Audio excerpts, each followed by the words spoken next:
Boa noite, amados. Graça e paz e a prosperidade do Senhor seja sobre a tua vida. Noite de ceia, noite de nós participarmos da mesa do Senhor. Noite para que possamos fazer uma reflexão, uma autoanálise da nossa vida. Convido você a abrir a sua Bíblia, Evangelho de Mateus, capítulo 4. Abra sua Bíblia, Mateus capítulo 4, a partir do verso 23. Você encontrou? Daqui a pouco teremos a ceia, palavra breve, para que possamos ter a nossa ceia do Senhor. Percorria Jesus toda a Galileia, ensinando nas sinagogas, pregando o evangelho do reino e curando toda a sorte de doenças e enfermidades entre o povo. E a sua fama correu por toda a Síria. Trouxeram-lhe então todos os doentes, acometidos de várias enfermidades, e tormentos, endemoniados, lunáticos e paralíticos, e ele os curou. E da Galileia, Decápolis, Jerusalém, Judeia, da além do Jordão, numerosas multidões o seguiam. Vamos orar? Pai, obrigado pelo dia de hoje, obrigado por esse culto, essa reunião, pelos louvores, pelos aniversariantes, pelos visitantes. Obrigado, Senhor. Obrigado pelas bênçãos que o Senhor tem derramado no nosso meio. Obrigado porque o Senhor tem sido fiel. Todos os dias, em todo o tempo, o Senhor tem sido fiel.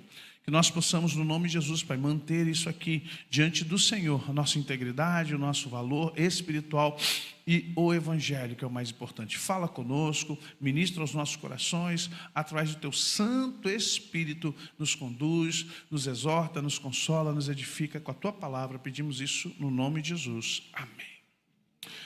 O capítulo 4 de Mateus é literalmente o início do ministério de Jesus. O ministério de Jesus começa com o batismo. A primeira grande ação de Jesus na fase adulta, aos 30 anos, é ser batizado. Ele completa 30 anos e vai ao Jordão de forma surpreendente, porque o batismo aqui era para arrependimento. O nosso batismo é para inclusão. O batismo que João praticava era um batismo para arrependimento.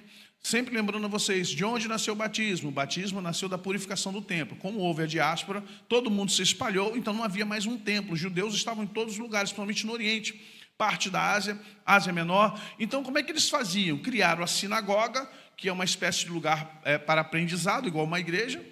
O modelo de igreja é muito próximo da sinagoga, onde rabinos, mestres, fariseus ensinavam a Torá, a Tanar, para os judeus, para que eles não esquecessem a Torá, e esperando que um dia voltasse a Jerusalém. Um dia que eles voltassem, eles reconstruíam o templo. Mas enquanto não reconstruíam o templo, eles tinham sinagogas, eram as embaixadas dos judeus. Foi o primeiro grupo a ter embaixada, foram os judeus, que eles criaram sinagogas. Só que eles não tinham o Yom Kippur, que era o sacrifício anual, que eles tinham que o sacerdote levar, então eles não tinham mais isso, porque não tinha templo. Nem em Jerusalém tinha templo, quem dirá no país ou no lugar onde eles estavam. E o que foi criado em Jerusalém, em Israel principalmente, para que as pessoas pudessem se arrepender de pecados, a purificação pela água. Ok? Aqueles que eram da descendência de Levi, ou se houvesse sacerdote entre eles, ou mestres, esses purificavam o pecado dos irmãos simbolicamente na água do rio. Vem João Batista e resgata isso, porque isso já estava morto ali em Israel. João Batista vem e começa a batizar para arrependimento. E João Batista fez uma coisa que ninguém fazia. Eles batizavam judeus, professos, que participavam da sinagoga. João Batista batizava todo mundo, entrava romano, maluco, doido, todo mundo. João Batista, tá arrependido? Vem cá, pum. E não tinha eu te batizo no nome do Pai, não, ele batizava. A pessoa está arrependida, batizava e liberava. Um belo dia, João Batista está batizando. Quem vem? Jesus. E aí João Batista é primo de Jesus, primo mais velho. E ao ver Jesus, a primeira coisa que ele fala quando Jesus entrava, ele: você não. Tu vens a mim, eu que deveria ser batizado por ti. Eu não sou acabei de dizer, e quem vem após mim vai batizar com fogo e com Espírito Santo. Eu batizo com água. E agora tu vem me pedir para ser batizado. Era eu que devia estar ao contrário, você me batizando. E Jesus fala: João, basta por agora, filho, cumpra, para que eu possa começar meu ministério. Aqui é o start do meu ministério. Após isso, você vai ler justamente, a seguir foi Jesus levado pelo Espírito ao deserto, versículo 1 do capítulo 4. E lá no deserto sofreu 3 tentações poderosas para acabar com o seu ego, para justamente acabar com as sombras do ego dele. E ali ele começa, Jesus volta para Galileia. E aí quando chega no 12, ouvindo porém Jesus que João fora preso, retirou-se para Galileia. E aí ele sai lá do norte, Nazaré, Galileia é a região, como se fosse para nós, nordeste, né? E Galileia é a região, Nazaré é uma das cidades. É como se você começasse do Maranhão e fosse até a Bahia, né? Se vindo descendo ali do Maranhão, passando Ceará, passando ali Piauí, Pernambuco, até chegar na Bahia. Mais ou menos isso é a Galileia. Só que Israel é pequenininho, é 1% do Brasil, se você colocar ali. Então, o que acontece? Jesus começa a pregar. E primeira coisa que ele faz, daí por diante passou Jesus a pregar e dizer: arrependei-vos, porque está próximo o reino dos céus. Ele adota a mensagem de João. João está preso, ia morrer, e ele falou: João, eu vou continuar a pregar o que você pregava. Coisa linda. Eu vou dar continuidade à mesma mensagem que você pregava. E ele começou a dizer: arrependei-vos. Ele vai junto ao caminho do Mar da Galileia e começa a chamar discípulos. Aqui no 23, o Mateus começa a dizer assim: e percorria Jesus toda a região da Galileia, todas as cidades, Mar de Quinerete, Lago de Genezaré, Mar da Galileia, é o mesmo nome para o mesmo lago, cada cidade chamava o lago com o seu nome. Jesus percorreu todas as cidades em volta do lago. E quando ele fez isso, ele começou a curar todas as pessoas, de sorte que as doenças e enfermidades entre o povo. Agora olha que interessante, 3 coisas que Jesus fez, é a nossa reflexão hoje brevemente. Uma é ensinando nas sinagogas, pregando o evangelho do reino, curando toda sorte de doenças. Eu quando eu estava lendo isso aqui, esses dias, eu leio Bíblia todo dia, irmãos. Todo dia. Aleatoriamente, seguidamente, para fazer meus estudos, para fazer meus livros. Eu tenho que ler, eu preciso ler. E eu quando bati no 26, percorria Jesus toda a Galileia, ensinando nas sinagogas, pregando o evangelho do reino e curando toda a sorte de doenças. A sinagoga era para judeus, e não quaisquer judeus. A sinagoga era para quem era crente. Então Jesus não pregava o evangelho na sinagoga. Jesus dentro da sinagoga era rabi, rabone, tanto em hebraico como em aramaico. Mas lá fora ele era um evangelista. Então Jesus fazia 3 coisas: pregava na sinagoga, ensinava na sinagoga, pregava o evangelho lá fora e curava. E aí me ocorreu justamente uma pergunta: onde o teu evangelho tem te levado? O nosso evangelho tem nos levado a quem, queridos? Aonde você vai com a palavra de Deus? O evangelho que você prega fica dentro de casa, só com a parentela? Ou leva você a salvar pessoas, curar pessoas, libertar pessoas? O teu evangelho é bonito, eu tenho Bíblia ali em casa. Eu falei: gente, é tanta Bíblia, eu vou começar a dar minhas Bíblias.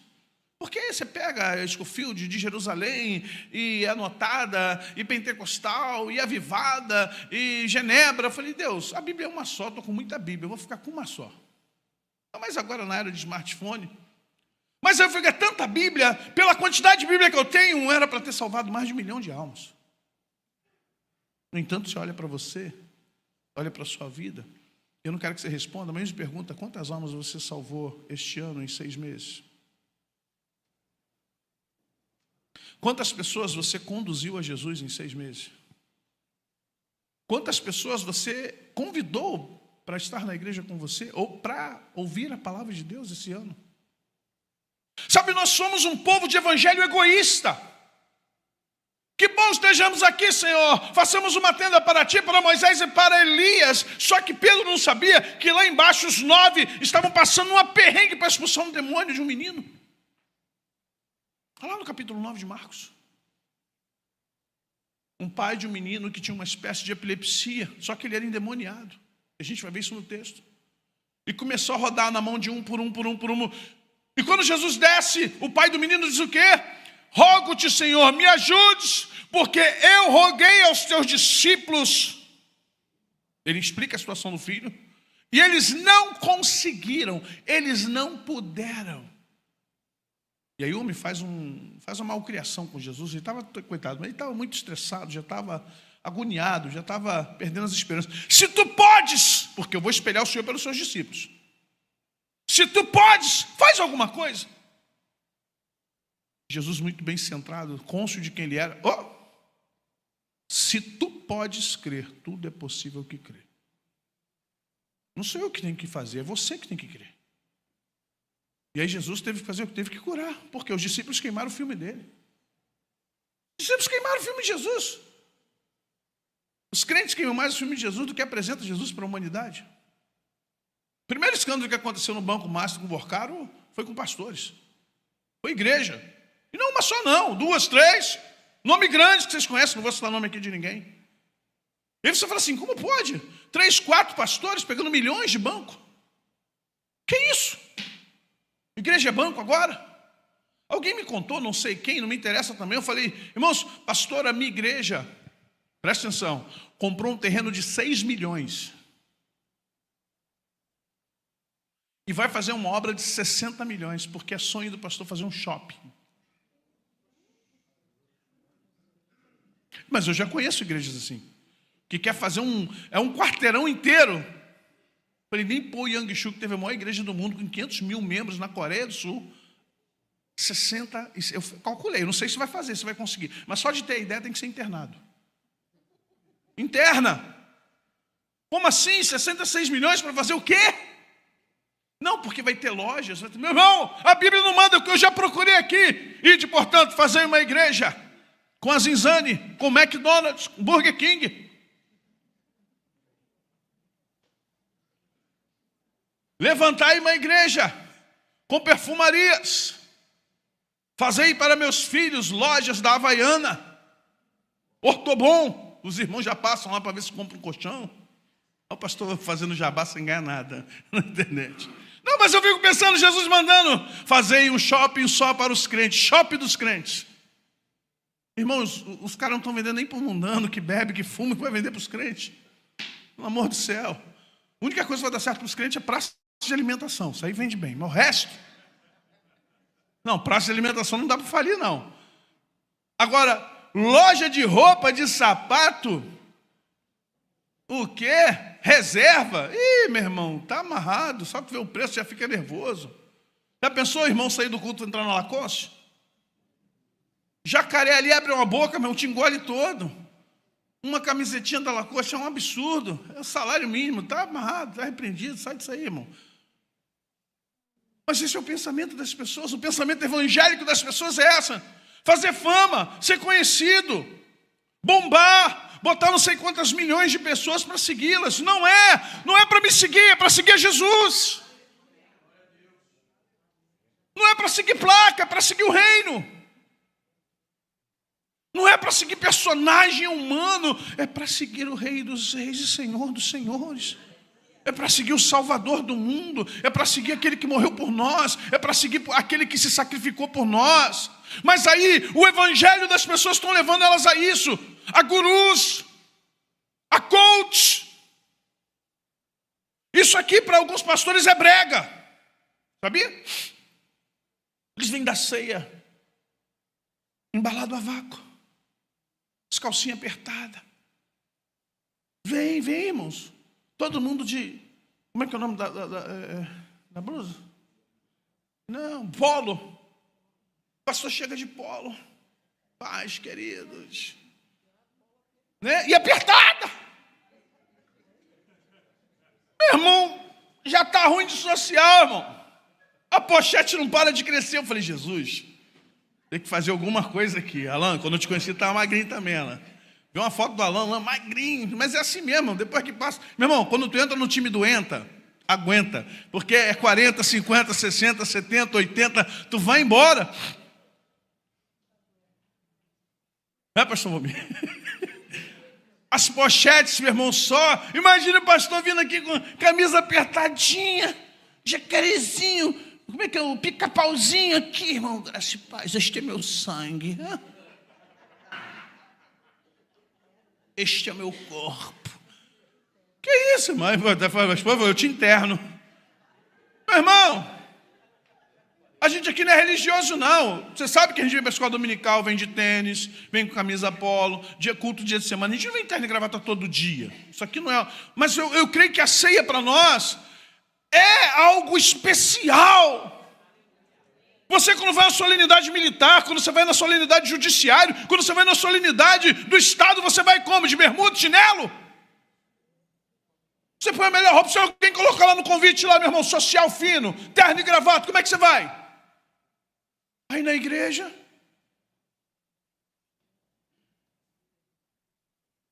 Porque a gente quer ser descolado. A gente quer que o mundo goste de nós. Eu não quero que o mundo goste de mim. Eu quero que o mundo se renda a Jesus Cristo. Eu não quero ser simpático ao mundo, pelo contrário. Eu não quero que o mundo se simpatize comigo. Esse crente é bom, ele é dos nossos. Meu irmão, eu vou chorar até amanhã. Eu não sou dos seus, querido, me perdoe. Eu vou pregar o evangelho para você, mas se você gosta de mim... Irmãos, nós temos nos vendido já há muito tempo, não é de hoje. O nosso evangelho não tem nos levado a nada que inspire graça, poder, cura, libertação e respeito.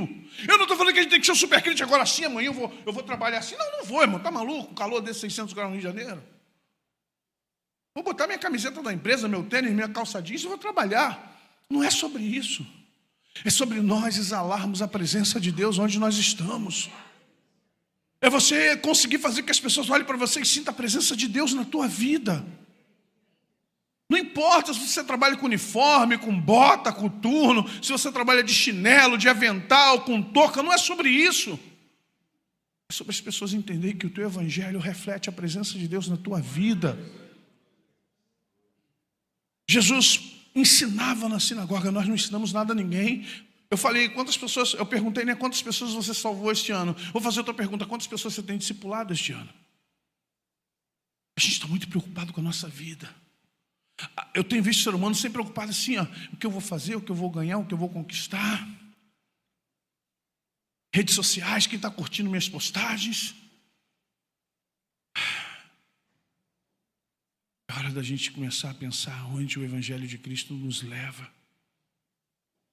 E evangelizar, não estou falando de ir para a praça gritar, não, querido, não é sobre isso. É sobre impactar a vida das pessoas. E se você parar para pensar onde você trabalha, onde você vive, onde você está, tem pessoas precisando de Jesus. Com certeza no teu trabalho, na tua vizinhança, se eu olhar na minha rua, 95% da minha rua precisa de Jesus.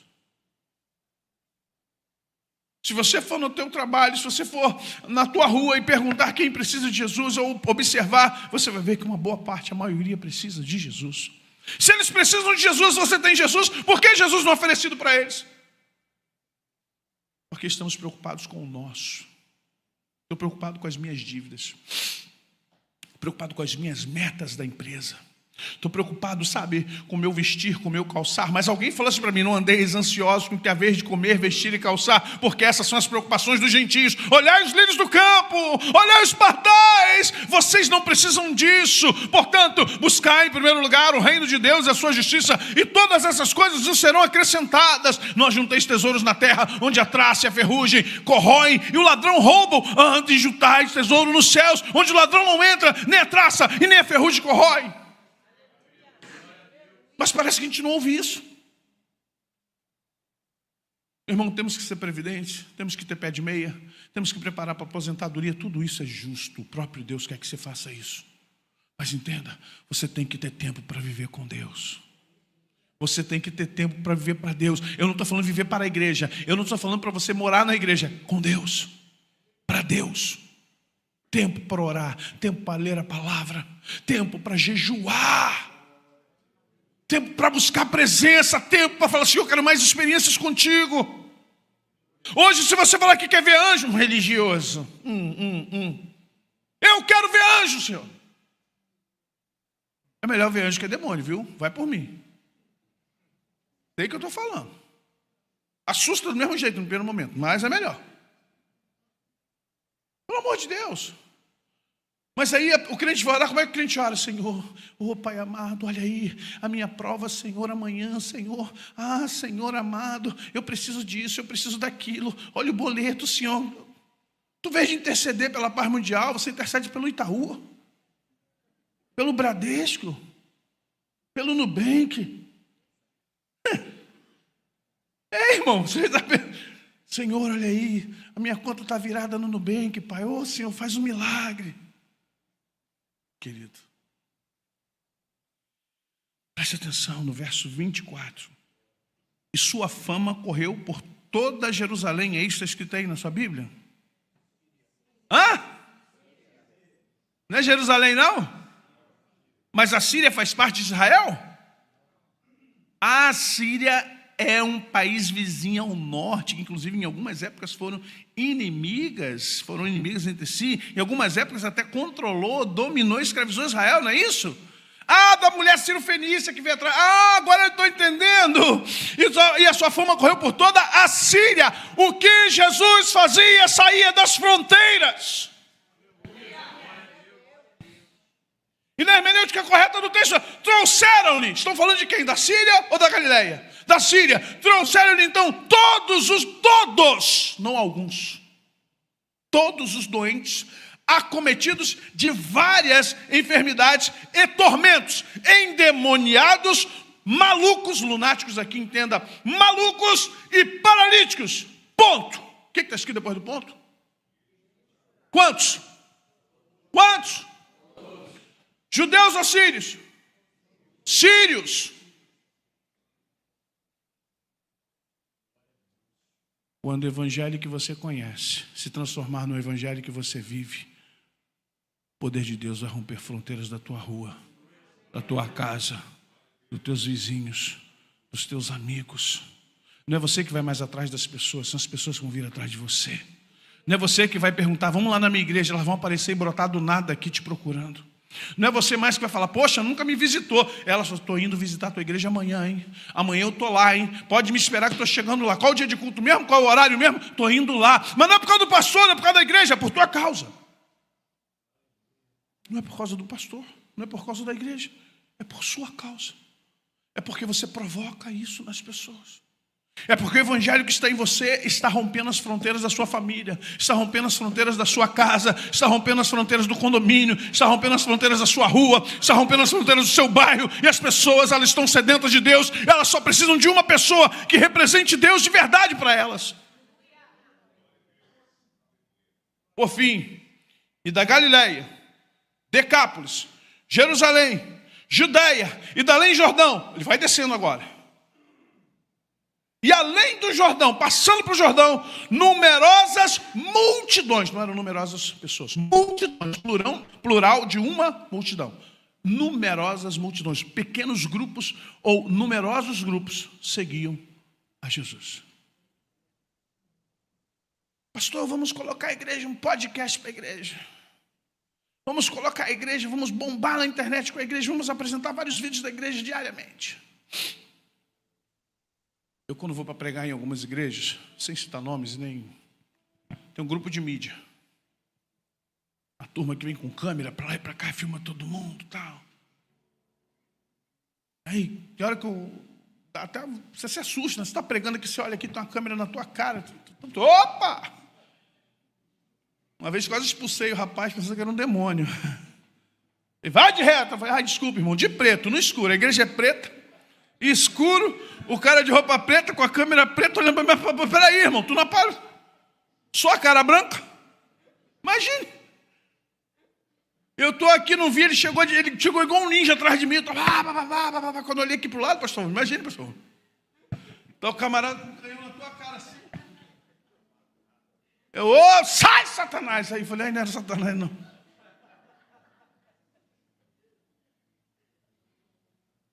Aí eu estou vendo aquela turma da mídia, vem um para lá e fotografa, sobe um, vem e filma. Por isso que a gente é tudo estático aqui, irmão. Nada de ficar atrapalhando, passando no meio das pessoas, tirando a atenção da palavra, não. Aí, falei, poxa, pelo aparato que naquela igreja de 600 pessoas, grandona, largona, som, equipe de louvor, altar tamanho dessa igreja. Aí eu falei, vou lá, depois dá o link aí do culto para eu assistir lá o culto, mensagem e tal. 150 visualizações. Falei, amanhã vai melhorar. Né? Aí no dia seguinte, como eu trabalho com isso, né? Fui lá dar uma olhadinha. 240 visualizações. 80 visualizações a mais. Dos irmãos que saíram do culto, foi para lá.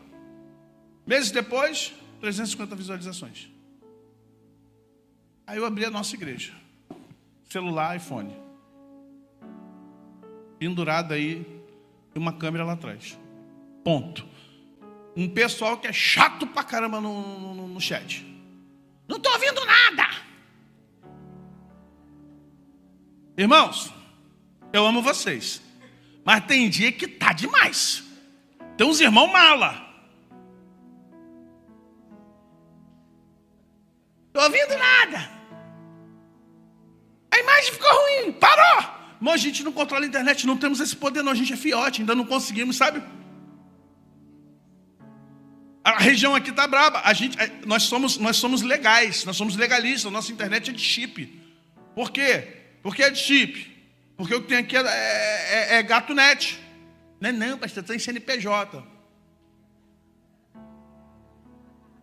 Santinho. Gato net, de milícia. Sei que as pessoas não têm coragem de falar, mas eu falo. Então, eu uso uma antena com chip da Vivo. A igreja paga para ter uma internet legal, totalmente legal.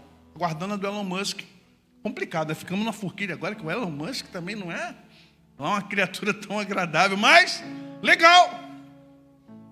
Então, às vezes, irmãos, você sabe quando chega 11 horas da noite, quantas visualizações tem no nosso culto? Mais de 1000. Pastor, presta atenção. As pessoas querem o Evangelho. As pessoas querem Deus. As pessoas não querem show. As pessoas não querem equipe de mídia com mega câmera para lá e para cá, luzes piscando, fumaça subindo. As pessoas querem ouvir a palavra de Deus, as pessoas querem adorar, as pessoas querem Jesus, as pessoas querem Cristo, as pessoas querem ouvir a palavra de Deus, se sentirem renovadas, elas querem ser exortadas, elas querem ser redarguidas, mas elas também querem ser, consoladas, elas querem ser ensinadas, elas querem ser alimentadas pela verdadeira palavra de Deus, pelo pão vivo que vem do céu. A marca do Evangelho é o poder de Deus. Não é o pastor, não é a banda, não é fumaça, não é luz. E muitas pessoas se ressentem disso. A nossa igreja poderia, não vai ter. Já aviso, não terá. Podíamos fazer, ó Deus, culto. Não vem com camisa de Vasco, Flamengo, Fluminense para cá, não vai ter culto da torcida, não. Culto da torcida. Culto de Jesus, irmão. Eu não estou falando de um irmão vir com a camisa, não. Isso aí pode, é normal. Estou falando vir 10 irmãos, cada um com a camiseta igual Maracanã. Tá maluco? Tá louco? Não vou nem falar do pijama das irmãs. Para mim, irmão, é para Jesus voltar. É para Jesus voltar. Você saber que teve uma igreja que teve a culto do pijama das irmãs. Que visão dantesca. Desculpe, irmão. Dantesco uma visão dessa. Aí o outro lá coloca 2 cavalos puro sangue subindo ao altar da igreja. Vocês viram essa? 2 cavalão da PM desse tamanho subindo ao altar da igreja, irmão. Eu falei, nossa, é pequenininho, vai ter que trazer um pônei. Eu pego o pônei no muque. Traz, nem cachorro entra aqui, irmão. Isso aqui foi consagrado para Deus, meu irmão. Eu amo os bichinhos, tenho 2 filhos veterinários, pelo amor de Deus, eu amo os bichinhos, não faz mal para bicho perto de mim, não. Eu não gosto que mate nada. Mas, irmão, isso aqui é para a palavra de Deus, aqui é para profeta, aqui é para adorador, aqui é para levita, aqui é para servo de Deus, aqui não é para bicho, não. Encenar a morte de Jesus, está repreendido. Botou o cavalo lá em cima. E o pessoal não acreditou, não. 2 cavalão da PM desse tamanho, irmão, maior que eu. Os caras entrando montados, eu falei, se esse cavalo dá uma dor de barriga aí, queria só ver. Eles iam fazer. Queria ver um cavalo desse ter dor de barriga lá no altar. Aí que eu queria saber o que vocês iam fazer. Irmãos, estamos vivendo um tempo muito estranho. Pode me chamar de velho. Pode me chamar de atrasado. Sem saudosismo. Eu fui criado numa igreja, quando tradicional, como os batistas, com pastores sérios. Palavra séria. Homens que traziam com humildade, com simplicidade, não tinha poder de milagres, não, mas tinha um poder de conhecimento da palavra, tremendo. E depois Deus me deu o prazer de ir para a Assembleia de Deus, daquela do reteté. Aí as irmãs não tinham teologia, as irmãs não tinham muita Bíblia, mas estava cheia de poder. E chegava doente, era curado, chegava com dor de cabeça, era curado, chegava cheio de capiroto e ia embora. Pastores que pregavam errado, mas irmão, terninho dando de lado. Sabe aquele pastor que o terno dá de lado? Já viu? Já viu? Tem uns terninhos que é tão velhinho, é tão surrado, tadinho, que o terno dele, um já está descendo aqui, o outro está aqui em cima. Aí você quer consertar, não conserta não, que se vier faz isso. Toca a sanfona no terno. Mas irmão, pingando unção. Pingando unção, pingando poder, pingando graça. Hoje não temos nem teologia, nem Bíblia e nem unção. Show. Isso não é evangelho. Isso nunca foi evangelho. Nós precisamos voltar ao evangelho. Onde o teu evangelho tem te levado? Onde o teu evangelho tem te levado? Pensa nisso hoje. Jesus morreu na cruz para que você pudesse pregar como Ele, curar como Ele, impactar como Ele. Obras como essas vocês farão, e as farão maiores ainda. Olha o que Ele promete: e as farão maiores ainda, porque eu vou para o Pai. E tudo quanto vocês pedirem em meu nome, o meu Pai fará. Mas nós não estamos fazendo nem o que Ele faz, irmãos. Quem dirá acima dEle? Para de despertarmos. Ninguém é super crente aqui. Eu não sou, irmão. Eu não quero que você seja também, não. Senão a gente vira fariseu. Senão a gente começa a achar que é melhor que todo mundo. E não é isso. É ser transformado. É vivenciar verdadeiramente a palavra de Deus. Feche seus olhos.